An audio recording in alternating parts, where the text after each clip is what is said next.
తాళపత్ర సత్యాలు. ఇలాంటి స్త్రీలు ఉన్న ఇల్లు ఐశ్వర్యంతో నిండిపోతుంది. మొదటిది ముఖంలో ప్రసన్నత. ఏ స్త్రీ అయితే పొద్దున్నే లేవగానే విసుగు, కోపం లేకుండా ముఖంపై చిరునవ్వుతో ఉంటుందో ఆ ఇంట్లోకి పాజిటివ్ ఎనర్జీ వస్తుంది.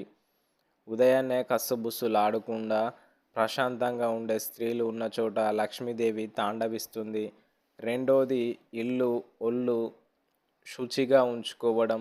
తాళపత్ర గ్రంథాల ప్రకారం ఏ ఇల్లు అయితే ఎప్పుడు నీట్గా ప్రశాంతంగా ఉంటుందో, ఎక్కడైతే సాయంత్రం వేళ దీపం వెలుగుతుందో అక్కడ దరిద్రం పారిపోయి ఐశ్వర్యం అడుగు పెడుతుంది.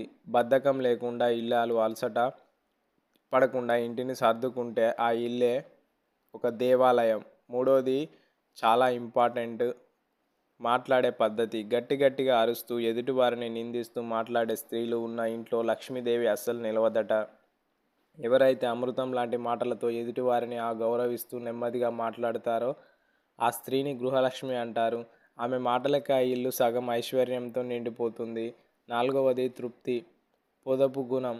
ఎంత సంపాదించినా ఖర్చు పెట్టేసే అలవాటు కాకుండా ఉన్న దాంట్లోనే సర్దుకుంటూ భవిష్యత్తు కోసం పొదుపు చేసే స్త్రీలు ఉన్న ఇల్లు ఎన్నటికీ ఆర్థిక ఇబ్బందులు పడదు.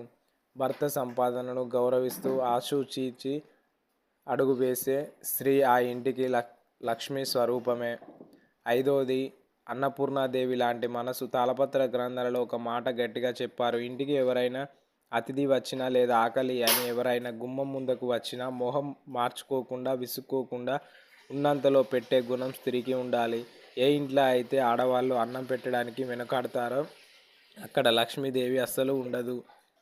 ఎవరైతే ప్రేమగా వడ్డించి ఆకలి తీరుస్తారో ఆ ఇల్లు ఎప్పుడు ధాన్యంతో ధనంతో కలకలలాడుతుంది. ఆరవది కొండంత ఓర్పు. జీవితం అన్నాక కష్టాలు నష్టాలు రావడం సహజమండి. అలాంటప్పుడు చిన్న విషయాలకే గొడవలు పడకుండా ఓర్పుతో సంసారాన్ని నిలబెట్టుకునే స్త్రీ ఆ ఇంటికి పెద్ద బలం. భర్త ఇబ్బందుల్లో ఉన్నప్పుడు వెటకారం చేయకుండా నేనున్నాను అనే ధైర్యం చెప్పి భార్య దొరికితే ఆ మొగోడి కన్నా అదృష్టవంతుడు ఇంకొకడు ఉండడు. అలాంటి ఓర్పు ఉన్న చోట ఐశ్వర్యం దానంతటా అదే నడుచుకుంటూ వస్తుంది.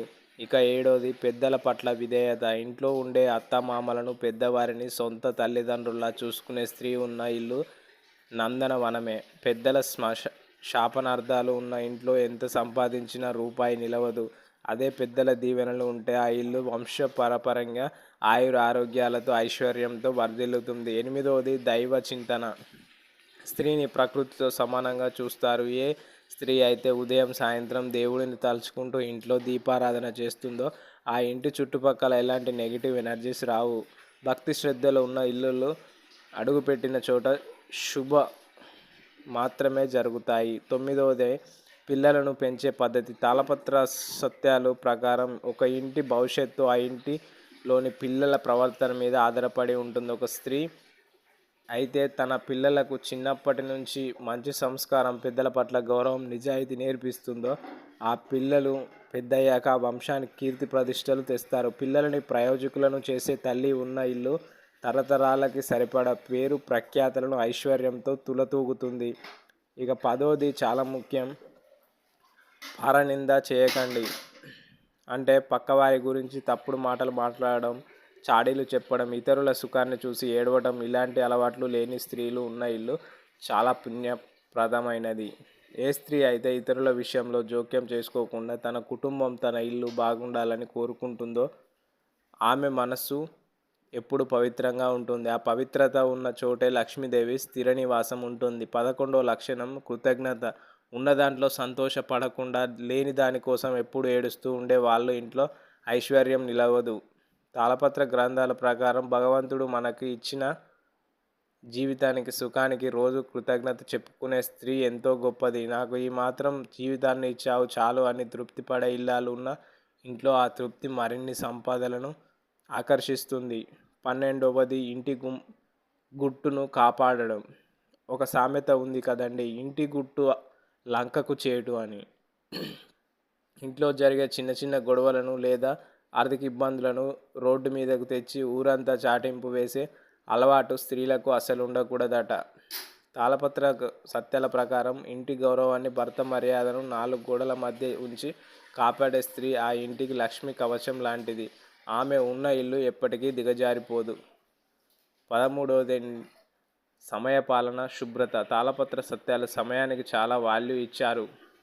ఏ స్త్రీ అయితే సూర్యుడు మునిగిపోయే లోపే సంధ్యా సమయాన ముందే ఇల్లు సర్దుకొని వాకిలి ఊడ్చుకొని రెడీగా ఉంటుందో ఆ ఇంట్లోకి లక్ష్మీదేవి సంతోషంగా అడుగుపెడుతుంది. చీకటి పడ్డాక ఇల్లు ఊడ్చడం, చెత్త బయట పారేయడం లాంటివి చేయని స్త్రీ ఉన్న ఇల్లు ఎప్పుడూ ఐశ్వర్యంతో తులతూగుతుంది.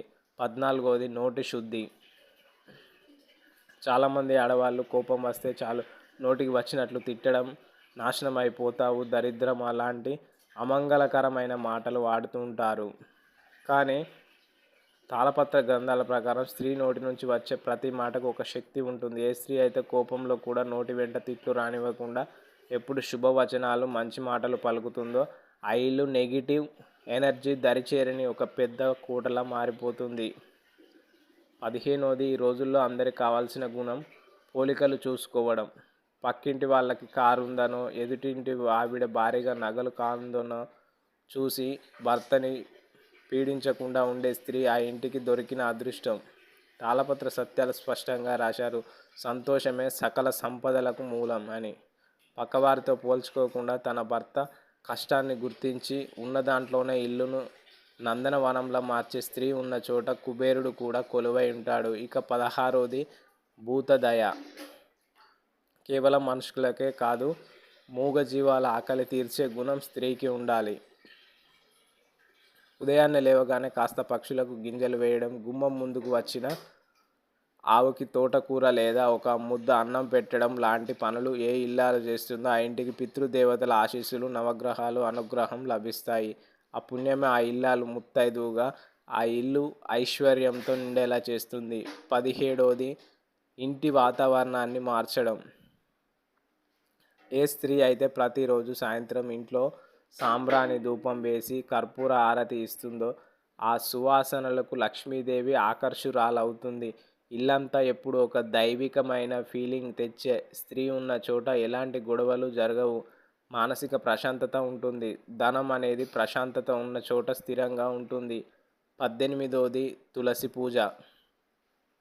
తాళపత్ర సత్యాల ప్రకారం ఏ ఇంట్లో అయితే ఇల్లాలు ప్రతిరోజు ఉదయాన్నే తులసి కోటను శుభ్రం చేసి నీళ్లు పోసి దీపం పెడుతుందో ఆ ఇంటిపై సాక్షాత్తు విష్ణుమూర్తి అనుగ్రహం ఉంటుంది.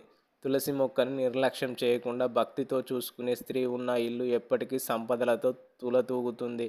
19వది నియమ పాలన. సాయంత్రం దీపం పెట్టే సమయంలో, సంధ్య సమయంలో నిద్రపోవడం, తల దువ్వుకోవడం, ఏడవడం లాంటి పనులు ఏ స్త్రీ అయితే చేయదో ఆ ఇల్లు చాలా అదృష్టవంతమైనది. తాళపత్ర సత్యాల్లో స్పష్టంగా చెప్పారు.